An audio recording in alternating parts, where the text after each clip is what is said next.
Friends, welcome to my YouTube channel.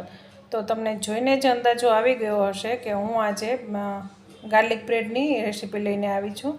તમે જોઈ શકો છો આપણી ગાર્લિક બ્રેડ કેટલી સરસ બની છે। તો ચલો આપણે વિડીયો તરફ જઈએ। એના માટે મેં અહીંયા એક બાઉલમાં બટર લીધું છે। બટર જે છે એ રૂમ ટેમ્પરેચરનું લેવાનું છે। હવે એમાં અહીંયા એક મોટી ચમચી ભરી અને મેં લસણ લીધેલું છે, જે લસણને મેં થોડું અધકચરું વાટીને લીધેલું છે। અને એમાં અડધી ચમચી ઓરેગાનો અને અડધી ચમચી પીઝા સિઝનિંગ લીધેલું છે અને એક ચમચી મોટી ધાણા ભાજી નાખી અને આપણે બરાબર બધું મિક્સ કરી લઈશું। અને બીજા એક બાઉલમાં કેપ્સિકમ, ડુંગળી એ ઝીણું સમારી અને લીધેલું છે, એક મરચું છે એ લીધેલું છે અને એક ચમચી ધાણા ભાજી, એને પણ આપણે બરાબર મિક્સ કરી લઈશું। તો હવે તમે જોઈ શકો છો આપણું બંને મિક્સચર જે છે એ તૈયાર થઈ ગયા છે। તો હવે આપણે બ્રેડ લઈશું। મેં અહીંયા 6 બ્રેડ લીધેલી છે, જેને મેં એક બાજુથી શેકી લીધેલી છે અને એક બાજુ કાચી છે। તો હવે જે શેકેલો ભાગ છે એ આપણે ઉપર રાખવાનો છે અને એના ઉપર મેં આપણે જે ગાર્લિક બટરનું જે મિક્સર તૈયાર કરેલું હતું એ આપણે સ્પ્રેડ કરી દઈશું।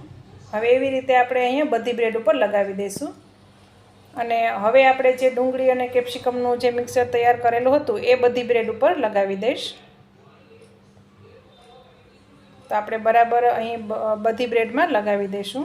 તો તમે જોઈ શકો છો લગાવાઈ ગયું છે બધું। તો હવે હું બધી બ્રેડ ઉપર ચીઝ લગાવી દઈશ। ચીઝ તમે કોઈ પણ લઈ શકો છો, મોઝરેલા કે શેડાન કે કોઈ પણ લઈ શકો છો। ચીઝ ક્યુબ પણ તમે અહીંયા યુઝ કરી શકો છો। તો મેં હવે બધી બ્રેડમાં લગાવી દીધું છે અને હવે અહીંયા હું ઉપરથી મિક્સ હબ અને ઓરેગાનો જે છે એ સ્પ્રિંકલ કરીશ। તો ઓરેગાનો મેં સ્પ્રિંકલ કરી દીધો છે। હવે આપણે મિક્સ હબ છે એ સ્પ્રિંકલ કરી દઈશું।